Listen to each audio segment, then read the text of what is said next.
Hi friends, Mahanadi சீரியலில் இனி வரும் காலங்களில் என்ன நடக்குதுன்னு பார்க்கலாம். இங்கே சாரதா வீட்டில் எல்லாரும் கிளம்பி வந்து தாத்தா பிடிச்சி சண்டை போடுறாங்க. உங்கள் பேரன் இப்படி பண்ணது சரியா? என் பிள்ளை அப்படி என்ன பாவம் பண்ணா? அவளுக்கு என்ன குறை? ஏன் இப்படி அவளை வந்து வீட்டை விட்டு அனுப்ப போகிறீங்க? இன்னையோட முடிஞ்சு போச்சாமே அப்படி இப்படின்னு கத்துறாங்க. அந்த சமயம் விஜய் பார்த்தீங்கன்னா அவங்க ஆஃபீஸுக்கு போயிடுறாங்க. காவேரியை கொண்டு வந்து உட்கார வைக்கணும், அழகுபடுத்தணும் அப்படின்னு சொல்லிட்டு. என்னங்க இப்படி முன்னாடி விட்டுட்டு பின்னாடி இப்படி பண்ணுறது? அந்த பொண்ணு அப்படியும் கேட்குது, நான் முக்கியம் இல்லையா? என்னை விட்டுட்டு இருந்துருவீங்களா? நீங்கள் மறந்துட்டு இருப்பீங்களான்னு சொல்லிட்டு அப்படியே கல்லு பிள்ளையார் மாதிரி உட்காந்துட்டு ஆமா அப்படின்னு சொல்கிறாரு. அவங்க கண்ணு கலங்கி வேதனையோடு அழுகுறாங்களே, அப்போ கூட இவருக்கு மனசு இலகலை. என்னங்க விஜய் அப்படின்னு தான் தோணுது. அப்படியே சர்ப்ரைஸ் கொடுக்குறாராமா. சர்ப்ரைஸ், உங்கள் சர்ப்ரைஸில் சாணியை கரைச்சி ஊற்ற அப்படின்னு தான் தோணுது. சாரதா கண்ணா பின்னான்னு கத்துறாங்க. தாத்தா இருந்துட்டு, இங்கே பாருங்கம்மா, நீங்கள் எதுக்கும் பயப்பட தேவையில்லை. அவங்க அப்படியே கல்யாணம் பண்ணியிருந்தாலும் சரி, நான் விட போகிறதில்ல.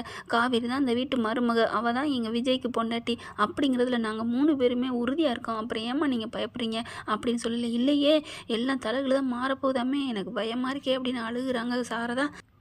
அந்த சமயம் ஆஃபீஸ்லேருந்து விஜய் வந்துடுறாங்க. காவேரியை கூட்டிகிட்டு போகலான்னு பார்த்தா கூட்டமாக இருக்குது. என்னாச்சு என்ன தாத்தா அப்படிங்கல. உங்களோட கான்ட்ராக்ட் கல்யாணம் எல்லாருக்கும் தெரிஞ்சிச்சுடா அப்படிங்கிறாங்க. எப்படி தாத்தா தெரியும்? எப்படியோ தெரிஞ்சிருச்சு. நீங்கள் கம்கமாக வீட்டுக்குள்ளே வேலை பார்த்தா தானே சத்தம் போட்டு சண்டை போடுறீங்க அப்படிங்கல. ஆமாம், காலையில் சண்டை போட்டு தெரிஞ்சிருச்சோ அப்படின்னு நினைக்கிறாங்க. ஆமாம், கொஞ்சமாக பேசுனீங்க. அவங்க கேட்குறாங்க என்னை பிடிக்கலையா அப்படி இப்படின்னு காவேரி கேட்குறதுக்கு அவர் ஆமாம் ஆமான்னு சொல்லிட்டாரா? நீ வீட்டை விட்டு போகணும் வேற நேற்று வேற சொன்னார். அதையும் இந்த ராகினி பிள்ளை கேட்டுட்டு இருந்துச்சா, அதனால வந்துருச்சுன்னு நினைக்கிறாங்க. ஆனால் யமுனா மூலமாக வந்துருச்சு. அதுக்கு காரணம் நிவினுக்கு தெரிஞ்ச காரணம் விஜய். விஜயோட வாயால் தான் இன்றைக்கி இவ்வளவு சீரழிஞ்சு நிற்கிறாரு. அப்படியே பார்க்குறாங்க. ஐயோ அப்படின்னு சொல்லிட்டு எப்படி தெரிஞ்சுன்னு பார்த்தா யமுனா நிற்கிது.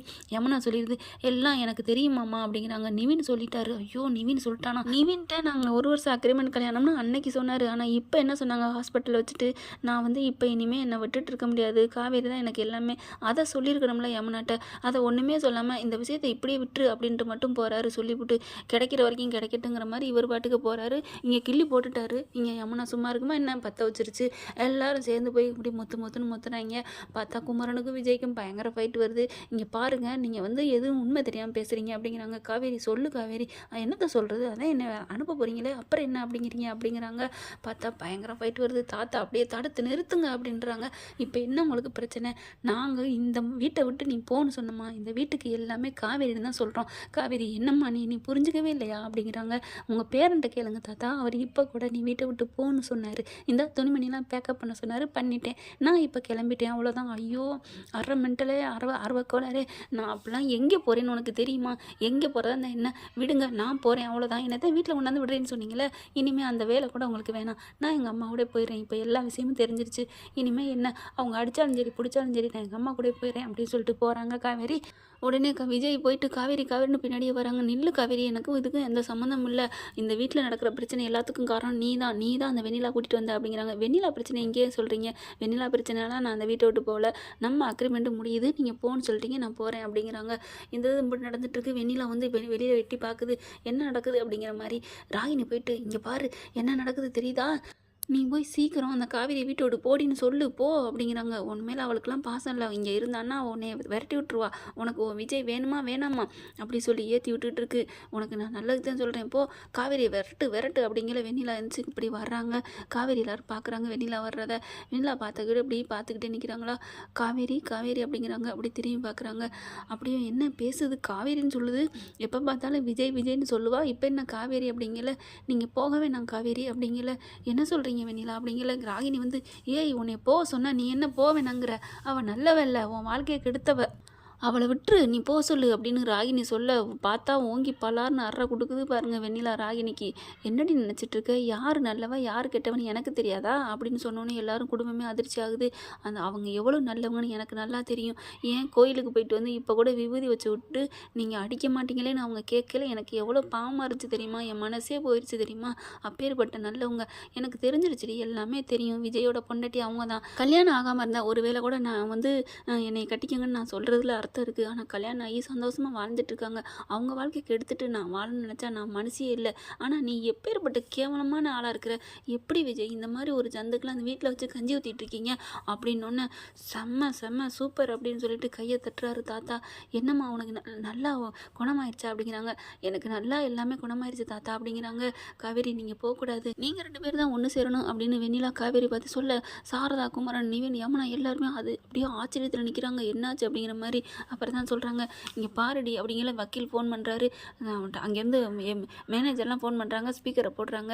அப்போ தான் சொல்கிறாங்க, சார் மேடத்தை கூட்டிகிட்டு வரலையா சார், இன்னும் நல்ல நேரம் முடிய போகுது சார், எப்போ சார் எம்டி பதவியில் உட்கார வைக்க போகிறீங்க, அவங்க அப்போவே உட்கார வைக்க வேண்டியது, அவங்க வாட்டு கோச்சிட்டு போயிட்டாங்க, இன்றைக்காவது வாங்க சார், நல்ல நேரம் இருக்குது சார், நீங்கள் எவ்வளோ கனவு கண்டுட்டு இருக்கீங்க அவங்க மேடத்தை கொண்டாந்து உட்கார வைக்கணுன்ட்டு, நீங்கள் எங்ககிட்ட சொல்லல எவ்வளோ ஆசையாக இருக்குது, நீங்கள் அந்த மேடத்தை சொன்னீங்கன்னா மேடம் ரொம்ப சந்தோஷப்படுவாங்க, ஆனால் அவங்கள கஷ்டப்படுத்திட்டு இருக்கீங்க, ஏன் சார் வேணாம் சார் டைவர்ஸ் அது இதுன்னு சொல்லி அவங்க ரொம்ப நொந்து போயிருக்காங்க, இல்லைன்னு சொல்லிட்டு உண்மையை சொல்லுங்கள் சார், சீக்கிரம் கூட்டிகிட்டு வாங்க அப்படின்ட்டு வச்சிடுறாங்களா. பார்க்குறாங்க எல்லாரும், போதுமாடி ஆர்வக்கொளரே அப்படிங்கிறாங்க, உன்ட்ட சைன் வாங்கினது உன்னை எம்டி பதவி உட்கார வைக்கத்தான் அப்படிங்கிறாரு. அதை கேட்டோன்னே அப்படியே எல்லாரும் ஸ்டன் ஆகி போய் நிற்கிறாங்க. அப்போ துணிமணி பேக்கப் பண்ணது எதுக்குன்னு நீ கேட்குறியா, அங்கேருந்து முடிச்சுட்டு நேராக கொடைக்கானலுக்கு போகிறது தாண்டி, உன்னை சந்தோஷப்படுத்தி பார்க்குற ஒரே இடம் கொடைக்கானல்னு எனக்கு தெரியும், அதனால தான் கொடைக்கானல் கூட்டி போகலான்னு நான் கிளம்புனேன்டி, இப்படி பண்ணிட்டியே அப்படின்னு சொன்னேன். அப்படியே அதிர்ச்சி ஆகுறாங்க. அப்படியே ஓடி வந்து பேக்கை தூக்கி போட்டு கட்டி பிடிக்கிறாங்க காவேரி விஜயை. அப்படியே சந்தோஷம் தாங்கலை. அதுக்கப்புறம் தாத்தா சொல்கிறாங்க, போதுமா நான் சொன்னனே கேட்கலையே, இந்த வீட்டுக்கு மகாராணினா அது எங்கள் காவேரி மட்டும்தான், அவள் எங்கள் மனசில் மட்டும் இல்லை எங்கள் உசுரில் எல்லாத்துலேயுமே அப்படியே உறைஞ்சி போயிருக்கிறா பாசத்தில், அவளை மாதிரி ஒரு பொண்ணை மிஸ் பண்ணால் நாங்களாம் மனுஷங்களே இல்லை தெரியுமா, முட்டாளுங்க அப்படிங்கிறாங்க. அதுக்கப்புறம் தாத்தா அப்படிங்கிறாங்க, என் பொண்டாட்டி போவிடாமல் பண்ணிட்டீங்க அப்படிங்கிறாங்க. நான் பண்ணலப்பா, யாரை கூட்டிகிட்டு வந்தாலும் அவள் தான் இன்றைக்கி போவிடாமல் பண்ணியிருக்கா அப்படிங்கிறாங்க வெண்ணிலாவை காமிச்சு. அதுக்கப்புறம் வெண்ணிலாட்ட ரொம்ப தேங்க்ஸ் வெண்ணிலா அப்படிங்கிறாங்க. விஜயும் கையெடுத்து கும்பிட்டு காவேரியும் கையெடுத்து கும்பிட்றாங்க. அப்புறம் சாரதா வர்றாங்க, ரொம்ப நன்றிம்மா, நீ நல்லது பண்ணிட்ட, எங்கள் நெஞ்சிலே பாலை வாத்திட்ட அப்படிங்கிறாங்க.